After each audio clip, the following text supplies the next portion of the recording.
Comment reconnaître les blessures de l'âme qui t'empêchent d'avancer dans ta vie d'entrepreneur? Et comment identifier parmi ces blessures d'âme celles qui ont un lien particulier dans la relation à l'argent? Aujourd'hui, tu es à ton compte, tu es indépendant, tu es entrepreneur. Si tu as des problèmes pour fixer tes prix, si tu as des problèmes pour demander de l'argent, si tu as des difficultés à te mettre, à te poser sur tes chiffres, c'est peut-être que c'est en lien avec une de tes blessures de l'âme. Alors suis bien cette nouvelle interview. Hello, c'est Isabelle Legac de Happy Entrepreneur. J'ai le plaisir aujourd'hui de recevoir dans l'émission des Happy Woman Talk Claire Emily. Claire est business coach et spécialiste experte en blessures de l'âme. Claire aide les femmes à comprendre leur schéma et leur fonctionnement obsolète afin de leur permettre à réussir à développer le fonctionnement de leur activité et s'épanouir dans leur vie grâce à un marketing de cœur et grâce à un développement spirituel et personnel magnétique et renversant. Allez, on se retrouve de l'autre côté pour une interview ultra inspirante. Bonjour et bienvenue sur cette nouvelle interview des Happy Woman Talk. Aujourd'hui, j'ai la chance d'avoir Claire Aermely avec moi en live. Bonjour Claire. Hello. Je suis ravie de t'avoir et pour démarrer tout de suite dans le vif du sujet, est-ce que tu pourrais nous partager comment tu en es arrivé à t'intéresser aux blessures de l'âme et particulièrement l'impact que ça peut avoir quand on est entrepreneur, quand on est à son compte? C'est une longue histoire déjà. Mais les blessures émotionnelles, chez moi, ça a été déjà depuis l'adolescence où ma maman avait un livre de Lise Bourbeau qui s'appelait Écoute ton corps te dit aime-toi. C'était ça qui était marqué sur le titre. Et à chaque fois, on regardait, voilà, dès qu'on avait un mot corporel, ce que ça pouvait dire. Et finalement, ça expliquait toute l'émotion. Et peu de temps après, j'avais lu le livre justement sur les 5 blessures qui t'empêchent d'être toi-même. Et Mhm. ça m'avait déjà beaucoup plu. Maintenant, ça fait 3 ans que je suis entrepreneuse et effectivement, je me suis rendu compte que lorsque l'on débutait dans l'entrepreneuriat ou lorsqu'on ouvrait notre activité entrepreneuriale, eh bien, c'était déjà aussi une sortie de zone de confort et toutes les blessures là arrivaient comme ça, on les voyait émerger comme une boîte de Pandore, ça te saute aux yeux Carrément. et tu dois faire face en fait à tout ça du coup.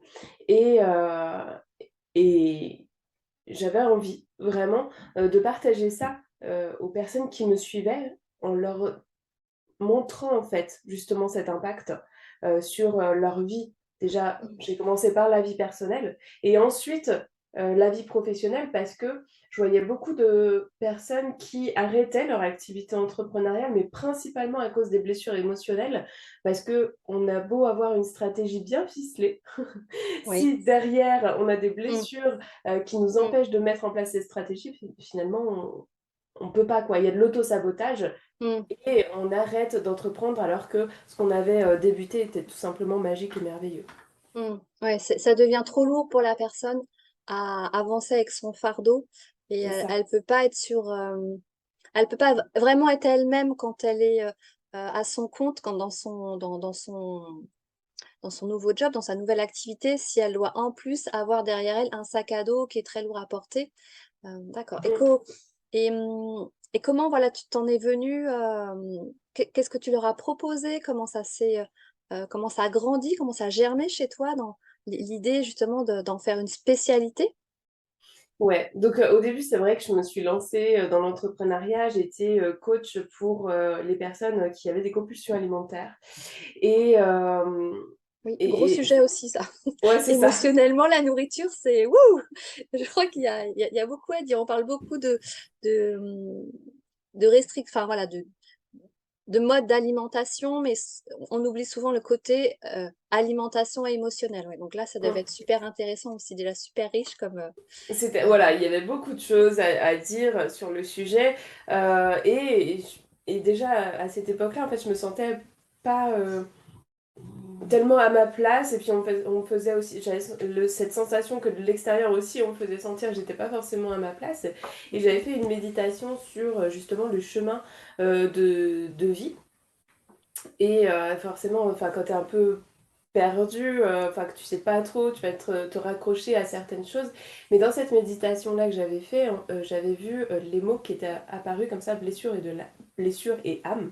Et je me suis dit, mais Mhm. oui, évidemment que c'est ça. Et ça m'a mis vraiment en lumière quelque chose dont j'avais envie de parler. Et c'est venu tellement naturellement parce que j'avais déjà des connaissances sur le sujet depuis des années, parce que je le voyais chez moi, je le voyais chez les autres, j'avais cette compréhension déjà de l'humain parce que j'adore en fait Mhm. décortiquer les façons de réagir de chacun et de comprendre en fait pourquoi une personne réagit de telle façon vis-à-vis des choses parfois totalement positives et qu'une personne va réagir de manière totalement négative parce qu'elle porte finalement un masque et ça m'avait énormément plu tout ça. Et je me suis dit, mais oui, en fait, je vais partir là-dessus, je vais partir sur les blessures émotionnelles, déjà dans le côté personnel, parce que déjà, rien que là, on a des choses à dire et c'est assez vaste, finalement. Voilà. Et c'est vraiment à partir du moment où je, où j'ai vu, c'est par étapes, en fait, dans le développement personnel, je me suis dit, ok, ça c'est bon, enfin, on se lance des petits challenges, je sais, etc. Mais dans le côté professionnel, je vois, en fait, qu'il y a des personnes qui sont déstabilisées et j'avais vraiment profondément envie de créer quelque chose de plus grand encore. Voilà. Ouais, je comprends. Et de Ouais, permettre aux autres de gagner leur vie finalement. Il y a bien ça sûr. aussi. Et ce que j'aime beaucoup dans ce que tu dis, c'est que à un moment, on a c'est presque cette révélation, c'est une évidence pour nous Mm, quand les choses se mettent en place. Et c'est comme si c'était sous notre nez, mais qu'on ne l'avait pas vu. Et de fait de prendre une posture, de prendre du recul aussi, de te poser, ça te permet voilà, d'avoir de la clarté aussi. Et du coup, il y a ça c'est venu, comme tu le dis, voilà, tu as les mots qui sont venus dans ta tête, mais c'est comme une évidence pour toi. Là, c'est top. J'aime beaucoup et c'est important que tu le partages parce que c'est souvent ce que vivent des entrepreneurs. mm. Elles ont des projets dans la tête, il y a des idées, et d'un coup, le pulse C'est se ça. forme. Et souvent, moi aussi, je me suis dit, hein, à titre dans ma vie, voilà, d'entrepreneur aussi, tiens, mais c'est sous mon nez, je l'avais pas vu. Mais c'était peut-être juste pas le moment, ou c'était parce que j'étais peut-être pas encore prête. Mais c'est voilà, c'est vraiment chouette que tu le partages aussi, parce que c'est un moment important dans la vie de l'entrepreneur quand les choses viennent et s'alignent naturellement. Mm. Oui, surtout qu'on a déjà, en général, on a déjà les messages avant. Moi, je parlais déjà des blessures Oui, émotionnelles avant. Donc, il y avait déjà ce truc qui était là. Et comme tu dis, c'est comme si tu enlevais le voile. T'as déjà tout, en fait. t'as C'est déjà ça tout. le message.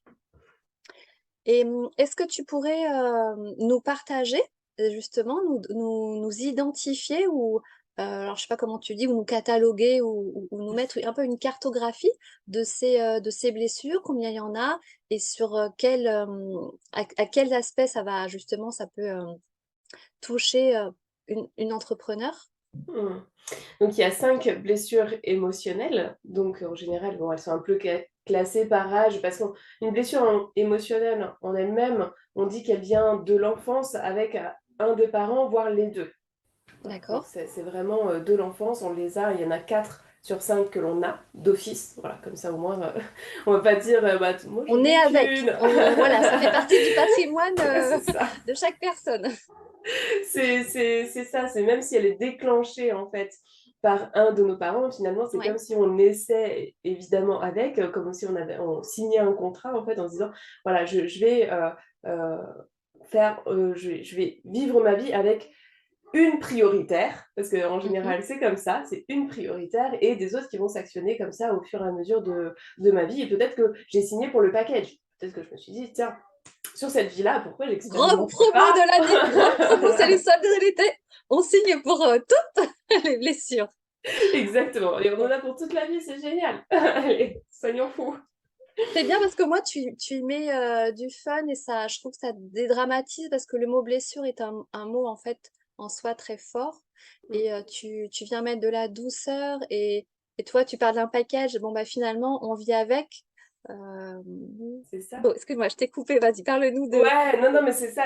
Enfin, moi, je vois plus les choses. Et enfin, voilà, je suis très aussi dans cette positivité. Je cherche pas à faire en sorte que les gens pleurent sur leur sort parce qu'ils ont une blessure Mmh. émotionnelle de l'enfance, en fait. Et c'est ça le coaching aussi, la puissance du coaching, c'est d'arriver à changer un état d'être vers quelque chose qui va nous apporter mieux, en tout cas, un bien-être. Et dans les blessures émotionnelles, forcément, quand on dit blessure, eh bien, on va retrouver des comportements Mmh. qui nous permettent de réagir par rapport à ces blessures. Donc, c'est-à-dire qu'on le sent quand on est touché, quand on est blessé par quelqu'un, eh bien, on va réagir par ce qu'on appelle des masques.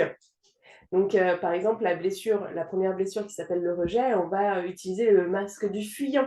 Donc, on va être en train de fuir les situations, en train de fuir les gens en général. D'ailleurs, on est même au niveau corporel dans la fuite parce qu'on a des corps qui sont très fins, très, voilà, rétractés en fait. Vraiment Mmh. rétractés, ça se voit corporellement. La personne qui a la blessure du rejet, elle va se tenir à l'écart, elle va être tout le temps dans cette sensation. Et ça, c'est très handicapant finalement dans l'entrepreneuriat, parce que l'entrepreneuriat, c'est l'ouverture au monde, aux autres. Carrément, On doit parler, en fait, on doit exprimer. Et carrément. cette blessure du rejet, là, elle est liée au chakra gorge. Donc, c'est-à-dire, je parle pas, j'ai peur de te déranger, j'ai peur, voilà. Et du coup, Mmh. c'est une sortie de zone de confort. Il faut bah, ouais, respirer, tu vois, déjà prendre son Mmh. inspiration et aller vers l'extérieur et sortir finalement de ça. Si on n'y arrive pas, si on est coincé, si on est vraiment dans notre blessure, ça va être dur de, bah, tu vois, dans les réseaux sociaux, faire des stories, parler de nos compétences. Genre, on pense ne pas avoir beaucoup de valeur. Donc, si en plus, voilà, on est amené à parler de ses compétences, parler de ses tarifs, c'est incroyable comme ça peut Mmh. bloquer. Enfin, voilà. Carrément, oui. Oui. Voilà, toutes ces choses-là qui vont venir finalement dans cette fuite de la blessure du rejet. D'accord, donc première blessure, la blessure du rejet. Mm. Bien sûr, je pourrais en parler des heures, hein, on est Ouais, d'accord. j'imagine que tu es intarissable sur ce sujet, Claire. Mais voilà, elles peuvent retrouver en tout cas sur mon site internet toutes les informations parce que j'ai mis vraiment un package là aussi D'accord. d'exemples voilà, qui permet de bien s'identifier. Après, on a la blessure d'abandon. Donc là, on va le Oui, retrouver plus avec des personnes qui vont être dépendantes des autres. Donc, tu sais, c'est dans cette notion de bah, j'ai besoin. Je pense que je ne peux pas y arriver seule. Voilà. Je pense que je ne peux pas y d'accord. arriver seule. Donc, je vais m'entourer de personnes pour me porter. Et si ces personnes-là ne sont pas forcément d'accord avec moi, d'un seul coup, je vais me sentir inintéressante.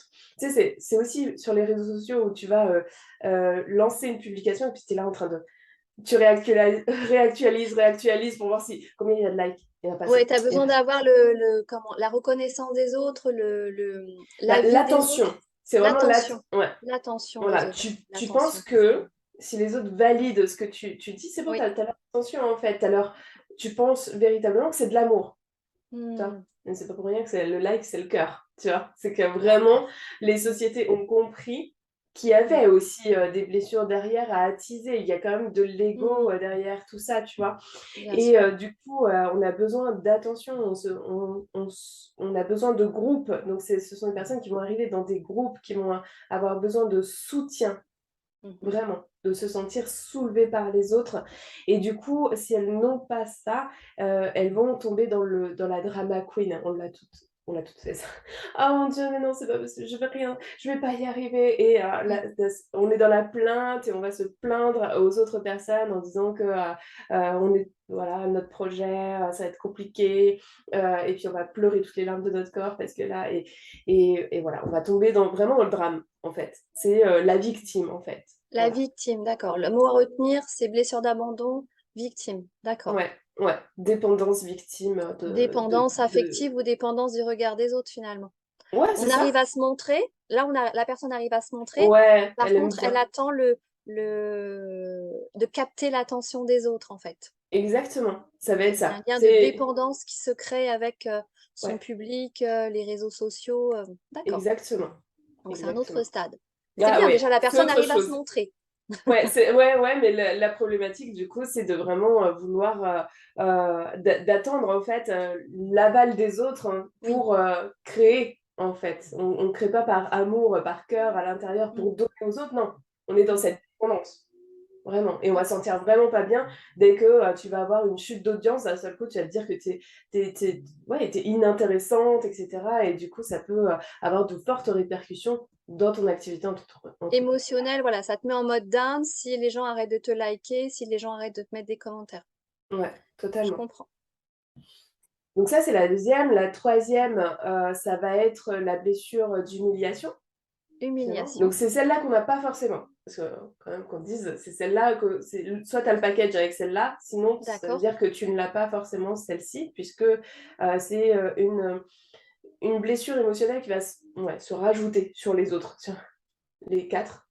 Allez, Et qui on se la met, on la rajoute met pas. comment? Est-ce que tu peux décrire ça en quelques mots? Est-ce Bah, que en fait, c'est un événement dans ta vie? Est-ce que c'est ouais, une c'est ça, façon de ça va d'être? dépendre de tes parents, déjà, s'ils l'ont.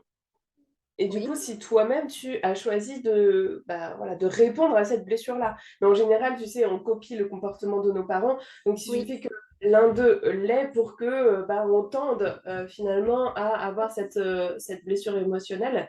Donc, c'est aussi des parents qui vont humilier leur enfant, en fait, dans le sens où, devant tout le monde, parler de quelque chose qui peut être humiliant pour l'enfant. Par exemple, quand il a Mm. fait une erreur et dire à tout le monde, ouais, bah toi, tu fais toujours des erreurs, tu es nul, etc. Et puis l'enfant se sent Mm. totalement humilié vis-à-vis des autres, des Mm. personnes qui l'entourent, parce qu'il est en train de se sentir tout petit, quoi, en fait.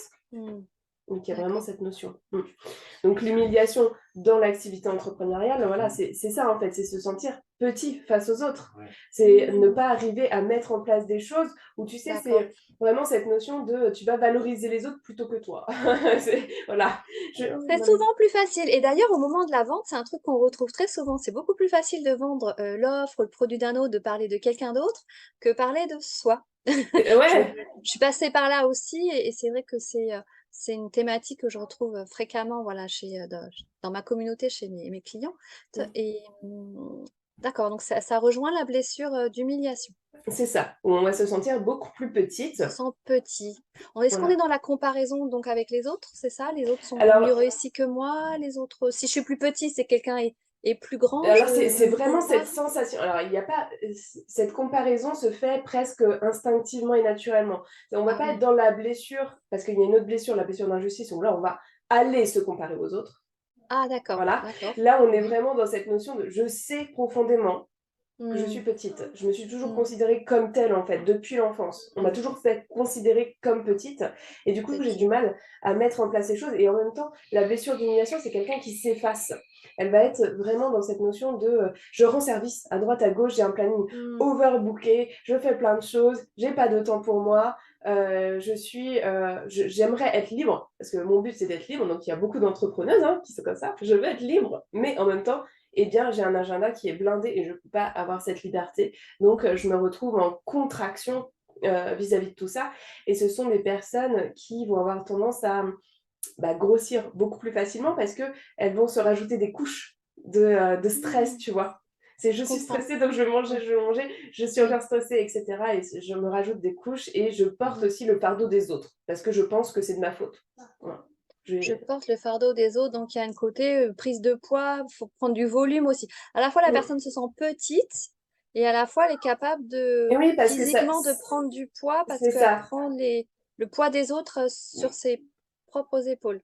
C'est tout ce qui arrive dans cette notion. On va dire c'est contradictoire, mais finalement, Oui, c'est je me sens petite, je prends ma place et oui. bah, je prends ma place physiquement en fait, pas Hmm. psychologiquement, mais je prends ma place et je vais avoir tendance à grossir émotionnellement.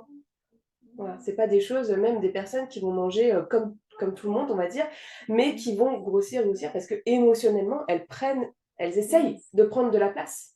D'accord. Voilà, parce qu'elles se C'est sentent hyper petites. intéressant de faire le lien de cette blessure avec la nutrition. Mm. Ouais, bah, tu vois, comme quoi, il y a plein de choses qui, C'est qui se lié, hein, rapportent. enfin, mais de l'avoir sous cet angle-là, de l'avoir sous cette approche-là, de cette logique-là, c'est vraiment très intéressant de la manière dont tu l'amènes. Mm.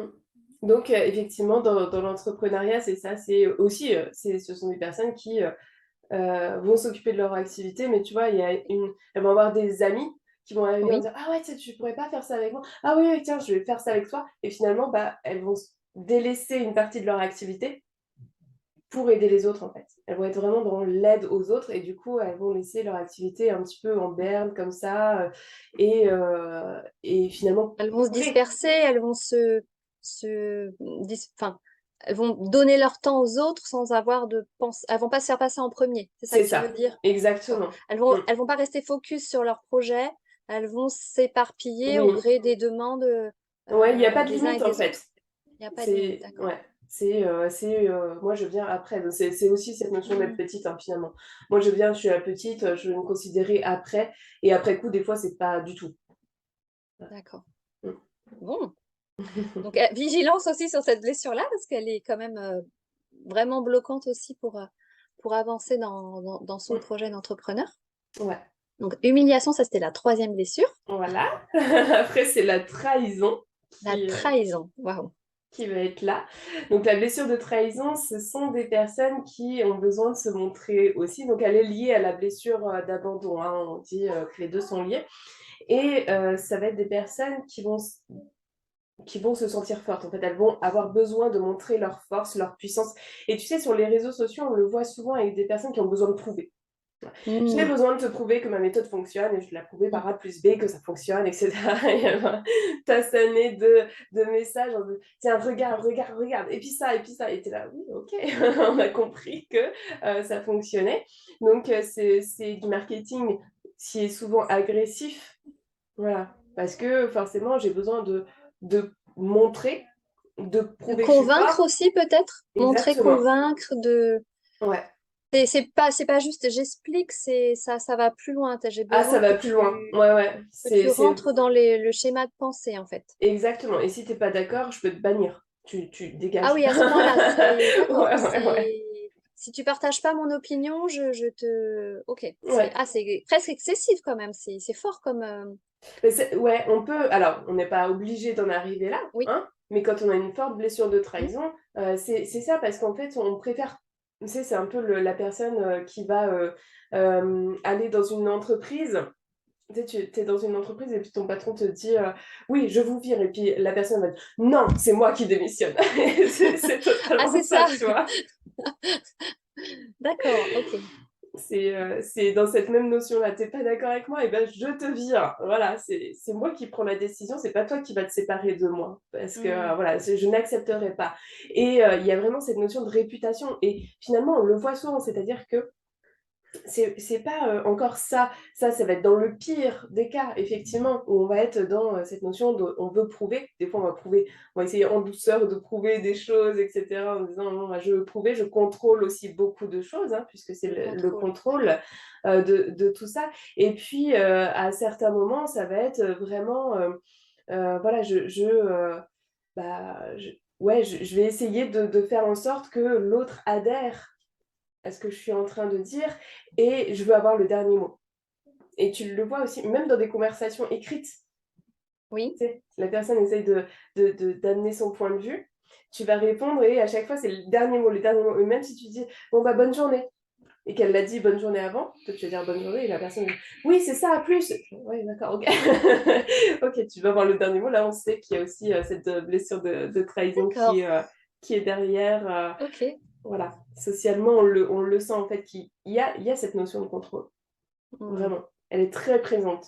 On a besoin de contrôler parce qu'on manque de confiance en nous. Donc, on a besoin de contrôler les événements, d'être beaucoup sur les plannings, Oui. voilà, à créer plein de choses pour contrôler, à avoir des, tu sais, c'est comme les mails de lancement ou de vente, par exemple, qui vont être très dans... Voilà, c'est très net, très contrôlé. En fait, tout est contrôlé, tout doit partir à un moment donné, etc. Tout est fait Hmm. à l'avance, il n'y a plus de place à l'intuition, finalement. Voilà. Hmm. Et on perd son essence. En fait, on est dans du marketing de contrôle. De toute façon, l'ancien marketing, en fait. C'est ça, Hmm. tu vois. Aujourd'hui, on voit l'ancien marketing qui était très dans le tac, tac, tac, tac, très masculin en fait. Très, voilà, tu fais ça, tu fais Oui. ça, tu fais ça, tu fais ça. Très Et rythmée et très coercitive dans la manière de voir les choses. Il y a qu'un seul angle de vue et c'est celui que je te donne et il n'y a que celui-là que tu dois suivre. C'est c'est ça en fait ça, que tu ouais, c'est déclares, ça, d'accord. ouais. Et aujourd'hui, on se retrouve avec un marketing qui est beaucoup plus, bah, parce que les gens, on a un peu le ras-le-bol hein, de Mhm. cette limite du marketing agressif finalement, et Oui. on va retrouver du marketing qu'on va appeler un marketing bienveillant, un marketing de cœur, où là tu vas vraiment mettre tes intuitions dans ce que tu écris, parler de toi, etc. Quelqu'un qui a la blessure de trahison ne parlera pas d'elle. Elle va être très peu dans cette... Elle va dévoiler très peu de choses sur elle. Mmh. Elle va être Donc plus ça fait appel intellectuelle. à la vulnérabilité, en fait. C'est ça. Exactement, parce que, finalement, elle a très peur que derrière, on lui dise que ça soit pas professionnel, qu'on la voilà, on la On la critique, juge aussi, peut-être? voilà. Ouais, exactement, et que du coup, on vienne à se séparer d'elle. Parce qu'elle a Mmh. parlé de quelque chose, ou pire encore, que quelqu'un dise: «Oui, mais toi, tu as fait ça dans ta vie», et que ça lui revienne comme un boomerang, en fait, et Mmh. elle se pense, en tout cas, pas capable de gérer cette émotion-là. D'accord. Donc aussi une blessure qui peut être très handicapante si on n'en a pas conscience, c'est que peut-être que sous un prétexte qu'on s'organise, on veut organiser des fois ses démarches et organiser son temps de publication. Si on met pas la frontière ou la conscience que ça peut être, on peut tomber dans la blessure de trahison et dans l'ultra-contrôle aussi. Ouais, Ça c'est pourrait être ça. un biais. Non, mais c'est très facile, hein. De toute façon, maintenant, quand on voit les formations qui sont faites, par exemple, ne serait-ce que sur Instagram, on va te dire, Oui. regarde ce que font les autres et ce qui marche chez les autres, et fais la même chose. Donc là, tu Mmh, perds directement ton essence, en fait, ton complètement. imagination et ton essence propre que Mmh. tu mets dans tes publications. Et rien que ça, c'est du contrôle. Je vais aller contrôler, je vais aller checker, je vais aller faire l'enceinte, et je suis focus. Et moi, je le dis avec beaucoup d'humilité parce que je l'ai fait, en fait, parce que je ne savais pas faire autrement. Je ne savais pas. Mmh. Mm. Ça peut aider de s'inspirer des autres. Moi, je pense que s'inspirer des autres, ça peut aussi aider à passer à l'action quand on a des personnes qu'on aime, à- auxquelles on aimerait ressembler parce que ces personnes nous parlent, nous touchent. Je pense que ça peut être, ça fait partie de notre processus aussi de création. Alors, on s'inspire des autres parce qu'on leur ressemble finalement. Et c'est ça, c'est parce qu'on se dit, ah tiens, l'autre arrive à mettre en lumière ce que moi Mm. j'aimerais dire. Donc, ça, Oui, ouais, voilà, il y a cette inspiration-là. Mais faut voir la différence entre inspiration et contrôle. Parce qu'inspiration, c'est ça, c'est je vais être inspirée d'un seul coup, je tombe sur un truc, tiens, j'ai une bouffée d'oxygène, j'ai envie de parler de ça par rapport à cette personne-là. Et il y a contrôle dans le sens où, tiens, je vais aller voir. Tu vois, je Mm. vais aller délibérément voir quelle publication a marché chez l'autre, D'accord. et prendre ça pour le Mm. mettre à ma sauce à moi. Et ça, bah, c'est totalement différent. L'énergie n'est pas du tout la même, du coup. L'énergie n'est pas du tout la même. Ok. Ah oui, d'accord. Là, le lien, c'est avec l'énergie et l'intention qu'on y met et Ouais. qu'est-ce qu'on veut y faire derrière. Mm. D'accord. Donc ça, c'est Top. la trahison. Et puis la dernière, ça va être du coup l'injustice. Mhm. Voilà, où là, on est dans bah, ce qu'on disait tout à l'heure, hein, dans cette notion de je vais faire pour être aimé des autres. Donc, parce que j'ai toujours été valorisée, je pense que quand je fais quelque chose et que je vois dans le regard une approbation, je sais que je le fais bien. Ça, je me coupe de toute sensation intérieure et je me fie totalement à l'extérieur, à ce Mm. que l'on va me dire. Et là aussi, il y a cette notion de combien de likes je vais avoir, etc. Est-ce que j'ai des commentaires, comment la communauté me voit. Si une personne va me dire, bah oui, tiens, tu devrais faire ça, bah, je vais essayer de faire pour monter à chaque fois d'un niveau vers la perfection. J'ai besoin d'être parfaite, de me montrer parfaite. Et ça provoque beaucoup de rigidité finalement.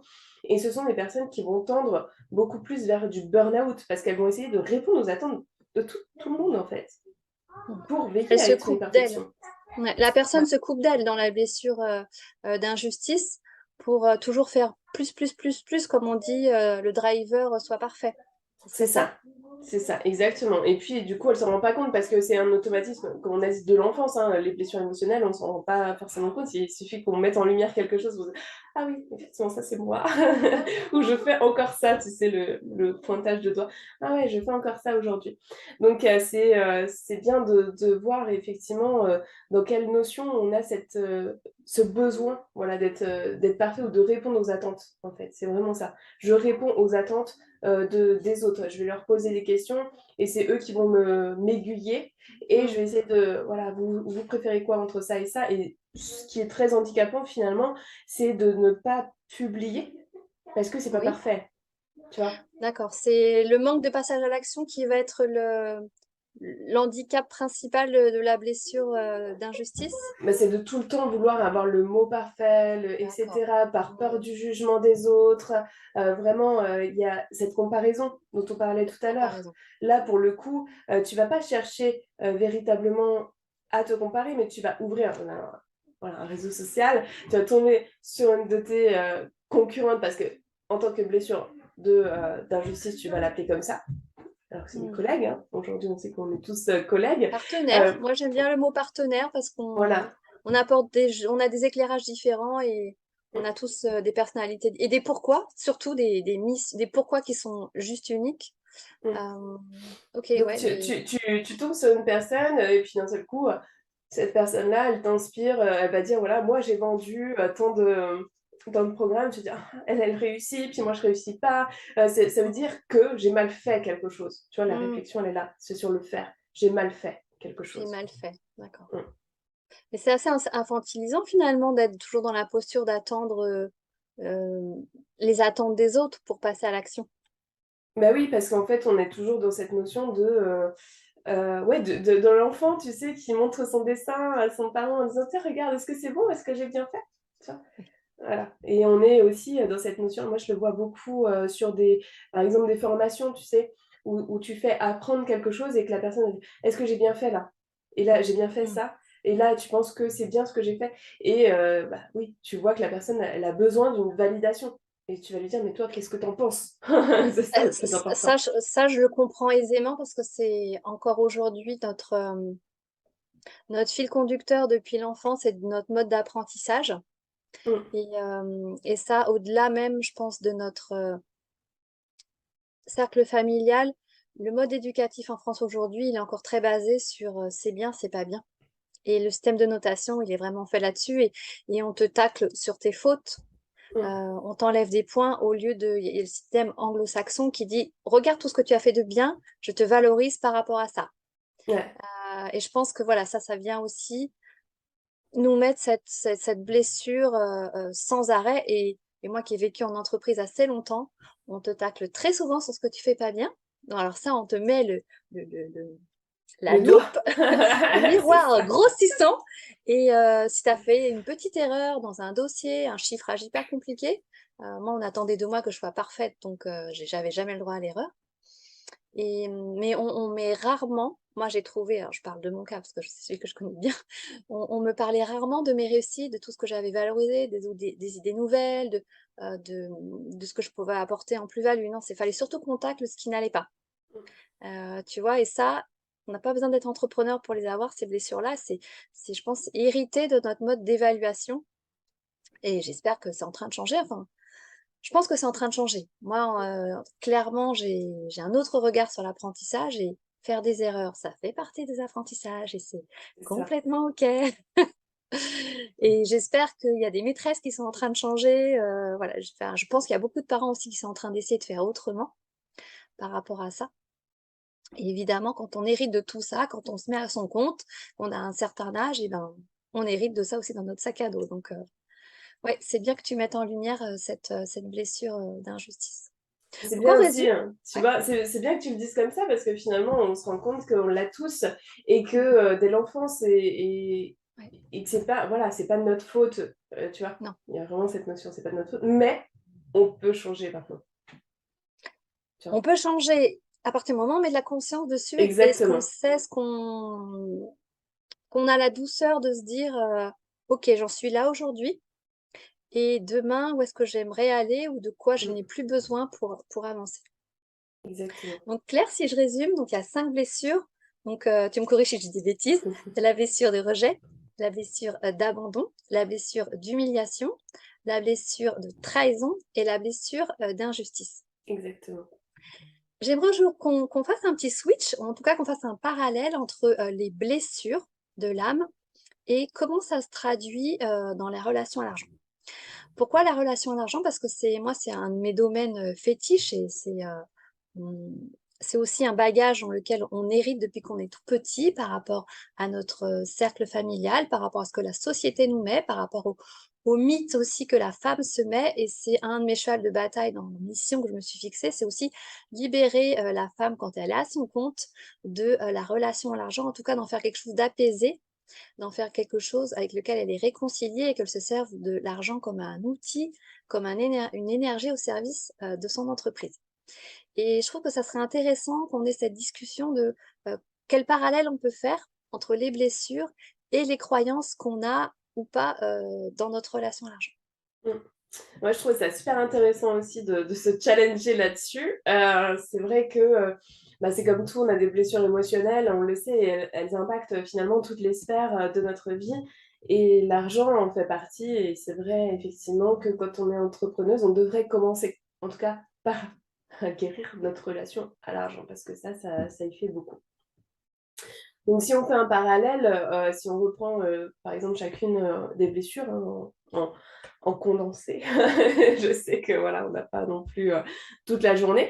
Donc, si on reprend par exemple le rejet, où là on est dans la fuite, bah, c'est pareil, on va être aussi dans la fuite avec notre relation à l'argent. Donc, on ne veut pas voir nos comptes en banque, on est vraiment dans cette notion, je vais fuir même le fait de parler d'argent, de combien je touche, parce que bah, voilà, si je touche une somme, imaginons le SMIC, je vais me sentir nulle. Et du coup, bah, j'ai Mmh. pas envie de me sentir nulle ou moins que les autres, et du coup, je vais pas en parler. Je vais être vraiment dans cette notion de, même si j'ai une problématique, même si j'ai des dettes, etc., bah, là, je vais. Voilà, je vais essayer de me débrouiller, en tout cas toute seule, pour arriver à gérer ça.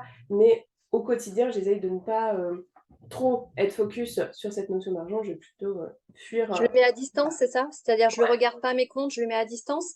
Mm, Est-ce que mm. c'est vraiment je le mets à distance ou j'en ai peur? Bah, il y a une forme de peur de toute façon. Hein. Il y Mmh. a cette fuite, c'est aussi de la peur de paniquer devant les Mmh. chiffres, de voir les chiffres qui diminuent. Vraiment cette notion de, voilà, j'ai pas envie de paniquer devant mon compte en banque, donc je préfère ne pas le regarder. Et quelque part aussi, euh, il y a ce côté non matérialiste chez la personne qui a la blessure de rejet. Si on vient encore plus loin, si on a vraiment une forte blessure de rejet, on va partir dans des personnes qui vont être un peu hippies, tu vois. C'est ouais, non, mais moi je suis très écologique et je vais faire du système D parce que, alors attention, je dis pas que c'est mal. Je dis Oui, pas oui, oui, que il y a pas de forcément jugement, d'accord. Mmh. quand on fait de l'écologie du système Mmh. D, que c'est forcément négatif. Non, c'est à partir du moment où on le fait pour fuir la relation à Mmh. l'argent. D'accord. C'est Mmh. là que ça va poser problème en fait. D'accord. C'est à partir du moment où je vais dénigrer cette notion d'argent, où je vais me dire, voilà, moi j'ai pas d'attache aujourd'hui. Je préfère me Mmh. détacher et ne pas, par exemple, je vais pas construire une maison ou voilà, bah, je préfère être en location parce que je sais que je peux partir. Et ça, c'est de la fuite aussi, quelque D'accord. Ah part. oui, c'est intéressant ça. D'accord. Mmh. Tu vois. Donc après, il y a l'abandon. Donc là, l'abandon, on va être dans un registre totalement différent. On a vu hein, bien la différence, je pense, entre le rejet et l'abandon. Ou l'abandon, là, on va plus être dans cette notion dépensière. Voilà, parce que je veux montrer... je veux montrer que je suis sympathique et moi, donc je vais faire des cadeaux à tout le monde parce que je veux qu'on m'aime, je veux qu'on me remarque, je veux porter Mmh. de l'attention. Je vais être une personne très vive et très joyeuse, donc je vais mettre des couleurs qui vont pétiller de partout, tu vois, c'est le bling bling un petit peu et cette notion de je suis généreuse. Voilà, je suis généreuse et je veux le montrer. Donc je vais être beaucoup plus dépensière et je vais dépenser plus en général que ce que j'ai. Voilà, Mmh. on D'accord. est dans Il y a un cette notion. côté panier percé, il y a un côté, achat compulsif peut-être? C'est exactement, achat compulsif, totalement. On est sur Achat l'émotionnel. compulsif. Donc Ouais. on est encore dans l'émotionnel, Mm, plus, plus, plus. mm. Hem, d'accord. Ouais, on est dans cette notion-là, vraiment voilà, on veut attirer l'attention. Donc voilà, on va partir là-dessus. OK, Voilà. mais c'est une personne qui arrive quand même à vendre ses produits, ses offres, qui va engranger, qui va être capable de vendre, mais qui va quand même dépenser beaucoup plus que ce qu'elle ne gagne. Exactement, ouais, en fait et puis elle va, par exemple, elle va essayer de faire des cadeaux à ses clients, par D'accord. exemple, tu vois? Elle va faire des cadeaux, mais toujours dans l'intérêt de, Mmh, d'avoir, ce retour. Si elle a pas ce retour, ça va être compliqué pour elle, je en fait. comprends. Voilà. Donc elle offre pour obtenir un retour. pas pour faire plaisir à sa communauté, c'est vraiment pour cette notion de aimez-moi, j'ai besoin qu'on m'aime. Aimez-moi. Très complètement différent de la blessure de rejet en termes de relation à l'argent. Ouais, exactement. Ensuite, on a la blessure, d'humiliation, là, qui va on a dit, hein, on s'oublie pour les autres, donc il y a cette relation à l'argent va être vraiment, je te donne tout à toi. Voilà. Ouais, Je si te tu fais me du demandes gratuit, c'est ça? Je te fais du ouais, gratuit, je te fais des carrément. prestations gratuites, Ouais. je te demande pas de me payer ou en tout cas, c'est peut-être difficile pour moi de te faire un prix, te réclamer de l'argent. Ça serait Mmh. ça? La Ouais, blessure exactement. d'humiliation. Ça va être des personnes qui vont être très dans, j'offre mon temps, quoi. Voilà. Je veux t'aider, j'offre mon temps et finalement, elles vont Mmh. pas vendre parce qu'elles vont arriver à offrir leurs prestations. Alors qu'elle aurait pu la vendre en disant, bah voilà, on passe. Non, mais j'ai tellement peur que le lien se rompe à ce moment-là que Mmh. non, je préfère te donner, je te donne. Allez, vas-y, je te donne. Et puis peut-être qu'un jour, tu vas choisir de prendre quelque chose. Bah non, en fait, parce que la personne, elle a tout. Donc pourquoi elle choisirait d'aller plus loin? Complètement. Mm. Donc aussi celle-là doit être, moi je le vois effectivement maintenant je le traduis en mots avec tes mots à toi, mais c'est un comportement que je retrouve très souvent, chez les personnes que j'aide, c'est-à-dire qu'on fait beaucoup de gratuit et aussi parce qu'on est dans une relation d'aide à l'autre. Pourquoi on Ouais. irait se faire payer alors qu'on aide quelqu'un? Donc c'est quelque chose qui est pas confortable pour l'entrepreneur et puis pourquoi se faire payer pour quelque chose que je fais facilement, qui me demande pas beaucoup d'efforts puisque c'est quelque chose qui est un de mes talents, il y a une espèce de culpabilité de travailler sans douleur ou Mm. de travailler facilement ou de générer de la valeur, rapidement, facilement. Parce que dans les phrases marquantes, avec l'argent, il faut travailler dur pour C'est ça, travailler. Moi, la exactement. génération de mes parents, ils étaient tout petits pendant la Seconde Guerre mondiale et je pense qu'ils ont eu des grosses, enfin, ils me l'avaient dit, ils ont eu des grosses privations de nourriture, etc. Mm. Et je pense qu'ils ont vu leurs parents trimer autour d'eux. C'était certainement difficile aussi la reconstruction après-guerre. Mais c'était des choses qui vraiment les avaient marqués. Et moi, s'il y a vraiment des valeurs qui m'ont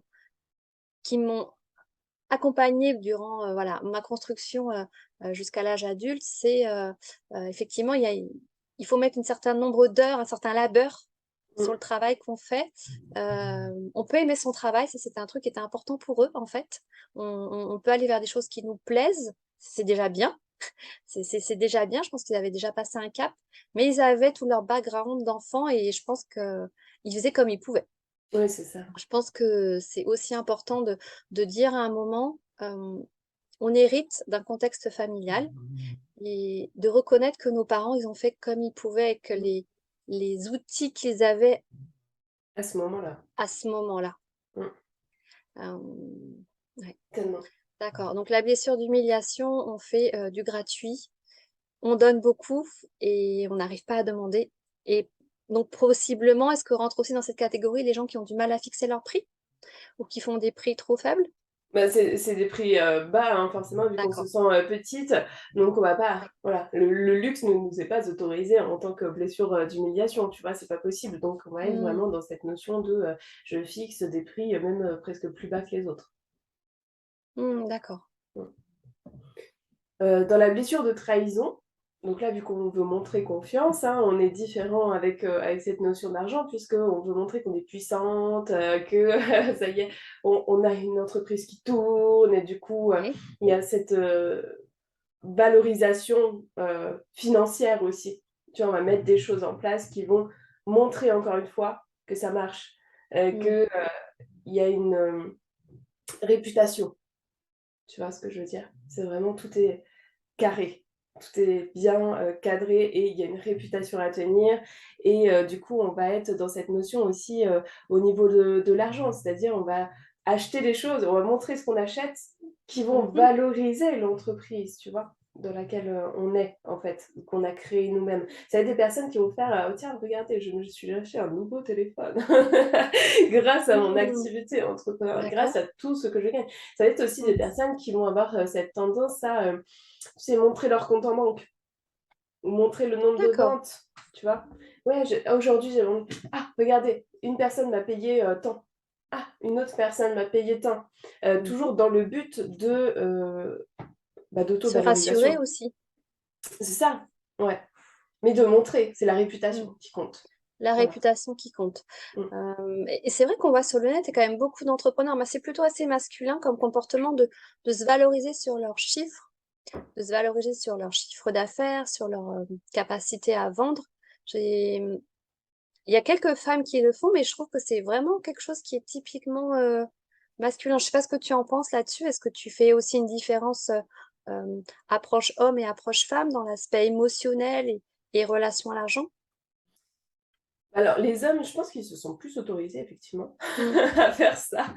C'est très effectivement, on le voit, bah, de toute façon quand on a cette incarnation de la blessure de trahison, on voit souvent, tu sais, cet homme les épaules en arrière comme ça, avec le costard, il se dit: «Eh, moi j'impose». Voilà, donc c'est vrai que les femmes se sont beaucoup moins autorisées ça, donc elles vont Mmh. passer dans du côté un petit peu plus subtil de la blessure de trahison. Néanmoins, on va le effectivement, on va le voir aussi avec des personnes, voilà, qui qui sont dans la spiritualité, par exemple, voilà, et qui vont dire: «Regardez, ce mois-ci, j'ai touché tant». Et là, tu te dis: «Oui». Alors est-ce que tu le dis pourquoi tu le dis, en fait? Pourquoi? Dans quel but? C'est ça qu'il faut savoir, dans quel but derrière? Parce que, c'est il y a aucun problème en soi, tu vois? On est d'accord. Il y a aucun problème à dire: «J'ai touché tant», c'est factuel. Et c'est dans quel but tu le fais? Pourquoi tu le dis aujourd'hui? Pourquoi tu te sens obligé, à un moment donné, de montrer ton compte en banque avec, le chiffre que tu as touché? Voilà, et là, on voit souvent que c'est un moyen, finalement, psychologique, tu sais, de manipulation, et la manipulation est liée aussi à la blessure de trahison.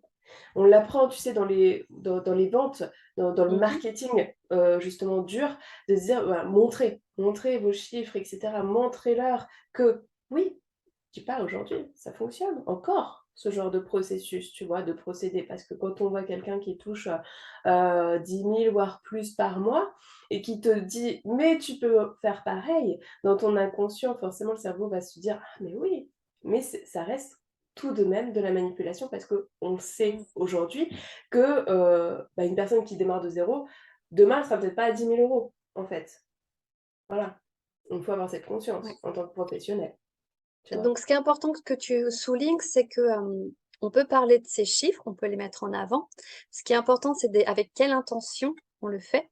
Mmh mh. Est-ce que c'est pour donner de l'inspiration ou est-ce que c'est pour manipuler ou contrôler, les personnes à qui on montre le message? Exactement. Bah, on va souvent le voir, hein, c'est-à-dire que derrière, Ouais, s'il y a une offre, on a compris. C'est que c'est que là, on est dans la manipulation de vente. Alors que si c'est juste une information factuelle pour se célébrer soi, parce on peut en fait se oui, célébrer soi-même en se disant: oui. «Oh là là, je suis trop contente, ce mois-ci, j'ai touché ça et je suis contente d'aider les gens et tout». OK, en fait. Tu vois? Mmh. C'est pas du tout le même rapport finalement. Et moi, tu vois, qui suis quand même dans la relation avec, les finances et les chiffres, hem, c'est quand même un argument que j'aime bien utiliser de dire aussi factuellement, quand tu commences à t'intéresser à tes chiffres, ils progressent. Ce que tu vas mesurer progresse et le fait de partir d'un état, à un moment donné dans le temps A et tu vas commencer à mesurer, à t'intéresser à ce que tu fais, à partir du moment où tu mesures, tout s'améliore.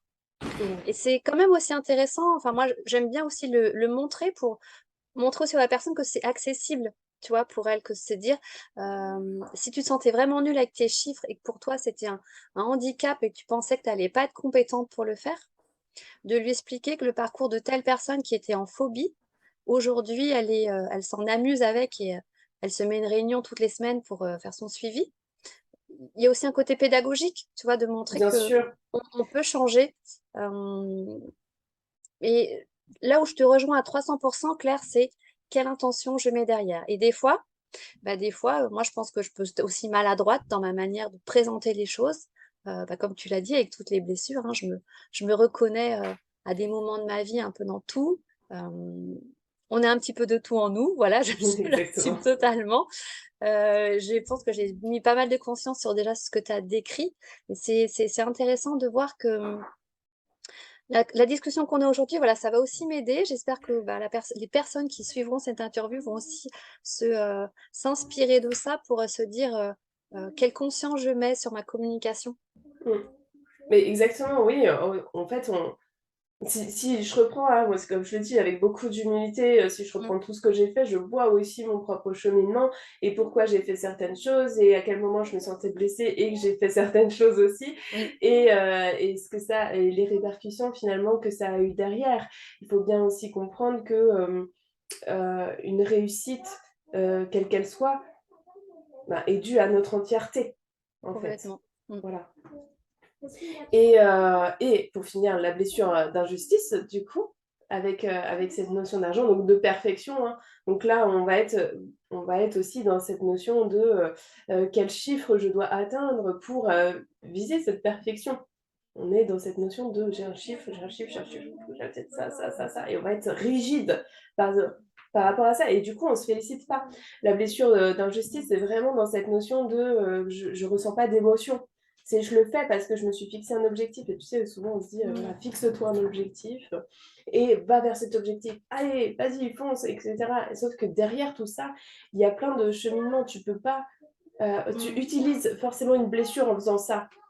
Parce que tu mets pas de légèreté, Oui. d'amour, de cœur, tu fais pas appel à ce qu'il y a à l'intérieur de toi pour fixer cet objectif. Non, c'est totalement, ce chiffre, bah, toi, tu en parles beaucoup mieux que moi, c'est-à-dire que si on fixe un objectif de chiffre, ça sert, mais pourquoi tu fixes ça en fait?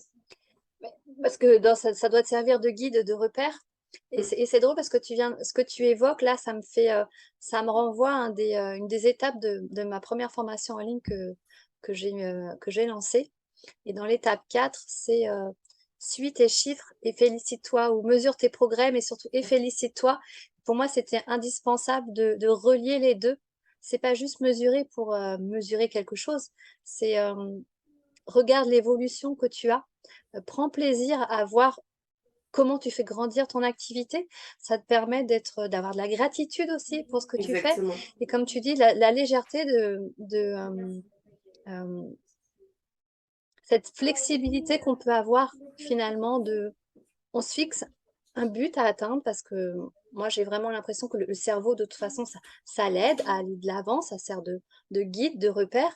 Et puis et ben on continue, on est en chemin. Si tu l'atteins du premier coup, c'est top. Alors là, tu te félicite-toi, mais félicite-toi autant si tu as mis tout ce que tu voulais en place et c'est OK si ça fait un résultat finalement financier qui est peut-être moins important, mais c'est pas forcément presque le primordial. Il y a une citation de Zig Ziglar que j'aime beaucoup qui dit que c'est important de suivre ses résultats, mais ce qui est encore plus important, c'est de qui on devient C'est ça, en en les le atteignant. faisant. Ouais. C'est c'est vraiment le truc qui est au cœur pour moi de ce un entrepreneur devrait avoir bien en tête, c'est de qui on devient quand on atteint nos résultats. Mm. Mmh. Exactement, ouais, c'est ça en fait, et n'importe quelle personne, quoi qu'il en soit, mais effectivement, c'est à chaque étape, chaque jour, à chaque fois qu'on atteint quelque chose, c'est se féliciter. Et cette blessure d'injustice, elle est très rigide, bah, justement, Mm. sur le processus d'échec et d'erreur, hein, comme on disait tout à l'heure. Hein, on se dit, on se permet pas d'échouer et on voit l'échec, enfin vraiment l'échec comme un échec difficile à surmonter où on doit atteindre quelque chose, une perfection. Je vais m'améliorer, je vais m'améliorer, je vais m'améliorer. Parce que ça ne peut pas être OK, en fait, d'avoir un échec, tu vois. C'est vraiment dans cette notion de... ouais, bah, on peut avoir un échec financier, par exemple. Tu vois, ah tiens, j'avais un objectif de, on va dire, 2 000 3 000 euros par mois. Et j'ai fait que 1 000 et je vis ça comme un échec. Alors qu'en fait, bah, c'est déjà 1 000, quoi. Et on se rend pas Et compte, c'est c'est une déjà 1 000. expérience parce que tu as déjà testé beaucoup de choses, tu as créé des actifs, tu es passé à l'action et Ouais. bah, continue à tester. Moi, je pense que ça demande bah, d'avoir du recul aussi par rapport à ces chiffres, de les prendre comme des partenaires également, C'est ça. des partenaires, mais qui ont l'avantage de ne pas te juger. Alors là, pour le coup, eux, Ouais. c'est juste des projections de ta pensée quand tu juges tes chiffres, en fait, parce que eux ne te jugent pas. Eux, c'est juste, ils traduisent de façon chiffrée des actions que tu as mis en place dans ton activité. Ils te jugent pas et ils sont amicaux avec toi et souvent c'est même très intuitif ce qu'ils vont avoir à te dire. Mais quand on se juge, comme tu l'as dit, quand tu as très bien expliqué tout à l'heure dans chaque type de blessure, c'est nos pensées, nos blessures, nos croyances qui viennent mettre, un calque, une croyance, Mmh, des non-dits, des choses, qui viennent mettre un filtre, qui viennent déformer, exactement. le Mais voilà, c'est toujours avec cette question de, qui je suis avec tel chiffre. mmh, Hein. Qui je suis quand je touche 0, qui je suis quand je touche 1000 ou qui je suis même quand j'ai atteint une richesse finalement. Qui je suis derrière? Ça veut dire quoi de moi si je touche ça? mmh. Et là, on a un regard qui est différent parce qu'on va se rappeler, tous les messages que l'on a eus, depuis l'enfance finalement. Qu'est-ce que tu conseillerais justement à cette personne qui se pose la question de qui je suis quand j'ai zéro, qui je suis quand je suis confort et qui je suis quand je suis dans une super abondance financière. Déjà, voilà, c'est se poser véritablement la question et noter vraiment toutes les phrases, qui peuvent ressortir à ce moment-là pour, bien évaluer. Parce qu'il peut y avoir finalement différentes blessures qui ne nous appartiennent même pas en plus, c'est ça. Ça peut être de nos parents, enfin même de nos grands-parents comme tu l'expliquais, hein, voilà. Mm. Donc c'est des choses à analyser et plus on met la lumière dessus et plus on va débloquer des choses parce qu'on va la prochaine question, ça va être: «Est-ce que je veux vraiment garder ça?» Comme Ouais. croyance, comme phrase, et vraiment, mais de quoi j'ai besoin finalement aujourd'hui? Qu'est-ce qui me ferait plaisir d'avoir pour aujourd'hui, pour demain, pour après-demain, pour construire finalement mon futur? Et c'est là où on commence à changer, à avoir une nouvelle optique, à avoir une nouvelle vision en disant: «Ouais, attends, moi je pensais que quand j'ai zéro, je suis quand même, j'ai plein de valeurs, j'ai des compétences, j'ai des connaissances, ça change rien de qui je suis, en fait. Ça veut pas Ouais. dire quelque Ouais, chose de moi». complètement. Je suis complètement d'accord avec toi. Moi, je dis souvent, c'est complètement crétin de réduire une personne, la valeur d'une personne par rapport au montant de son compte en banque. Mmh. C'est vraiment un truc qui est fondamental pour moi. Et ça résume ce que tu viens de dire, c'est voilà, c'est complètement la même chose, dit avec d'autres mots, mais c'est exactement ça. C'est ça, c'est ça. Après, il y a beaucoup de personnes, tu vois, qui n'arrivent pas à sortir de ça parce que on a des liens, avec nos parents ou nos grands-parents qui sont des liens, presque, voilà, De d'amour, loyauté, d'affection, voilà, de loyauté, exactement, de de loyauté. loyauté, Je cherchais le mot, merci. Et du coup, il faut casser ces liens-là de loyauté. Ça ne veut pas dire qu'on n'aura plus de lien avec la personne, bien sûr. mais effectivement, ces liens de loyauté en disant: «Mais Mmh. pourquoi je garde ça aujourd'hui?» Parce que je veux garder ce lien avec, ma grand-mère ou mon grand-père, que j'aimais profondément, et je sais que j'ai peur de couper ce lien parce que j'ai peur qu'il y a quelque chose qui s'effondre d'un seul coup. Voilà, la peur irrationnelle, de notre cerveau, et mettre de la conscience là-dessus, bah, ça fait du bien. Parce qu'à un moment, on se dit: «Ah non, mais je peux lâcher ça», et même si, j'en arrive là, voilà, je sais que, je suis fière de moi, en fait. À un moment, voilà. Mais il y a beaucoup de peurs, en fait, liées, à nos parents, au fait Mmh. qu'ils ne nous aiment plus, et du Mmh. coup, on préfère parfois garder, certaines, blessures, Oui. certaines croyances, parce Mmh. qu'on est persuadé qu'ils ne vont plus, nous aimer, et encore que, on est persuadé qu'on ne peut pas, finalement, faire face Mmh. à cet non-amour finalement, ce qu'on pourrait définir comme du non-amour. C'est super intéressant. Est-ce que toi, par exemple, depuis que tu as fait tes démarches, ce développement d'aller développer ton expertise et d'aller creuser dans cette thématique-là, est-ce qu'il y a des choses qui ont changé avec tes propres parents, dans ton propre couple, dans ta relation à l'argent, j'imagine, a dû évoluer, tu as mis de la conscience dessus, par rapport aussi à tes blessures et comment tu te situes, voilà, par rapport à ta famille ou peut-être dans ta fratrie? Ouais. Donc moi j'ai commencé l'entrepreneuriat, mais j'étais, dans cette notion, je dois faire, hein, parce que voilà, en plus, je sortais de salariat où j'avais beaucoup cette blessure d'injustice à vouloir être parfaite, je sais, j'ai toujours eu cette conscience-là, en tout cas, d'avoir cette blessure qui, est là depuis l'enfance, parce que la petite fille au dessin qui montre à sa mère, ça c'est moi, tu vois? «Regarde, aime-moi maman, dis-le-moi». Et j'ai toujours, fait des choses dans cette notion de je dois faire pour, faire plaisir et du coup, pour recevoir de l'amour. Et derrière tout ça, il y a aussi une question de mérite. Est-ce que Mmh. je mérite? Donc, je mettais des choses en place pour mériter de l'argent. Travailler dur, ça fait aussi partie de cette blessure-là. Je travaillais dur, je travaillais beaucoup plus, en fait, Mmh. en entrepreneuriat, pour montrer aussi. Et il y a cette blessure de trahison qui est arrivée un petit peu entre-temps, 1 an après, en fait, que j'avais commencé.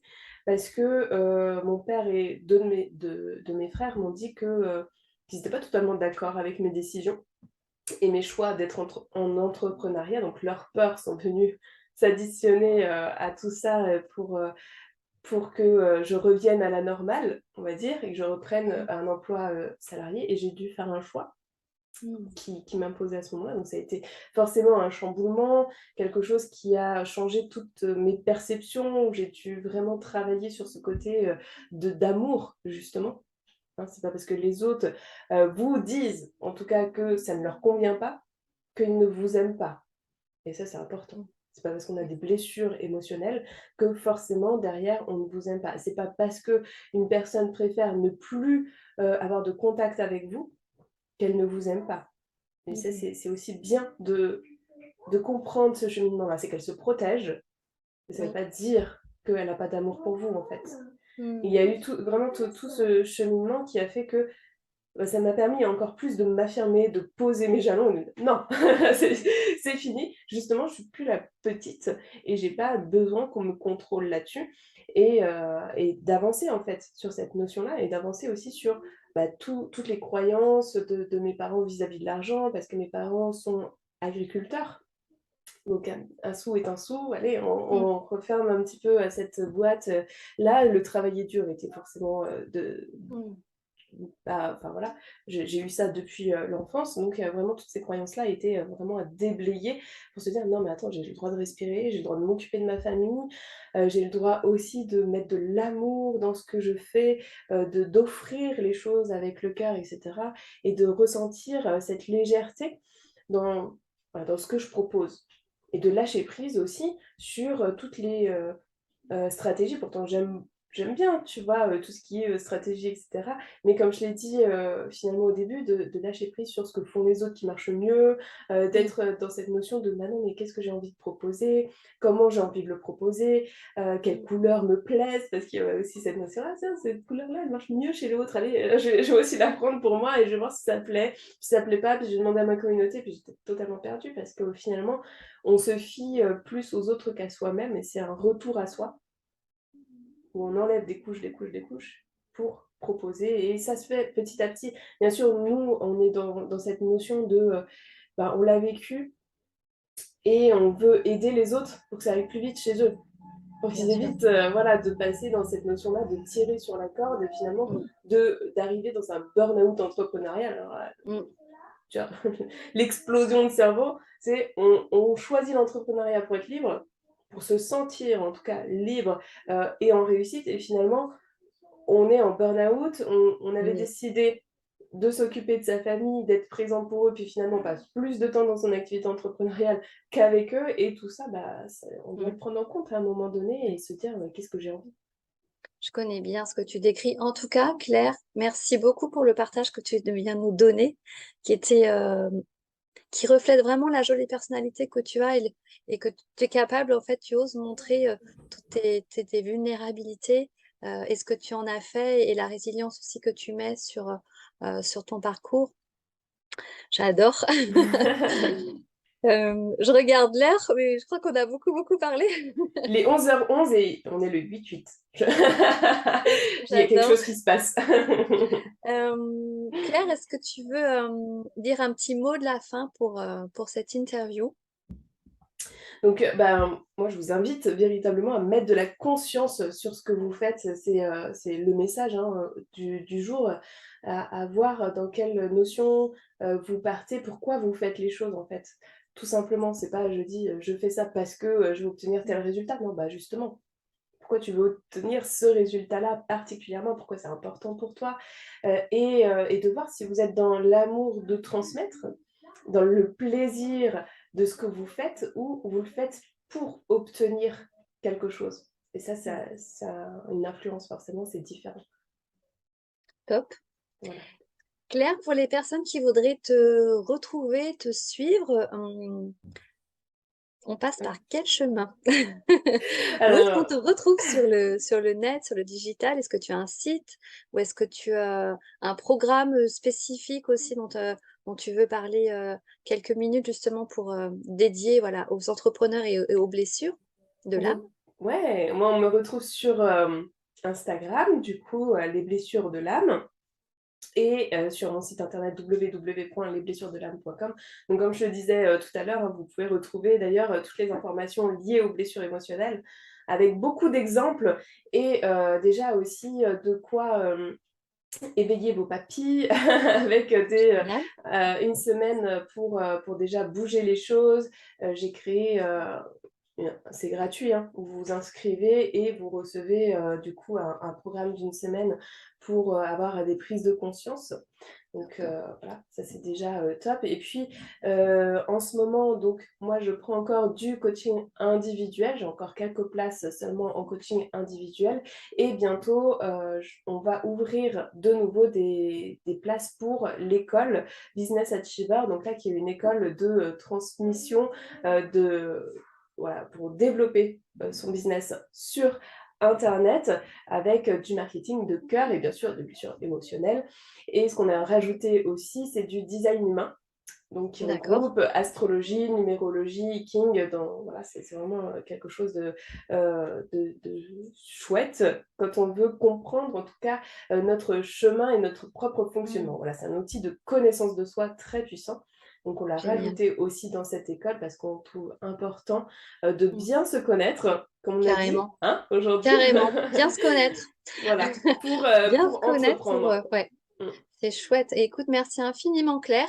Bah, profitez de l'été, profitez de ce que Claire vous met à disposition sur son site internet pour bah, commencer à vous former, commencer voilà, à mettre de la conscience sur vos parcours. Ouais. Je mettrai de toute façon les liens pour retrouver Claire en commentaire sous la vidéo. Claire, je te remercie infiniment du temps qu'on a passé ensemble. On pourrait discuter encore pendant des heures. C'est sûr. J'adore la thématique. C'est puissant, intéressant et c'est fluide. Donc, merci pour cette interview Merci à toi encore. authentique comme j'aime. Voilà, des moments partage intenses et de te montrer voilà, comme tu es avec toutes les belles facettes que tu as. Merci encore à toi pour cette invitation. Avec plaisir. À bientôt. À bientôt.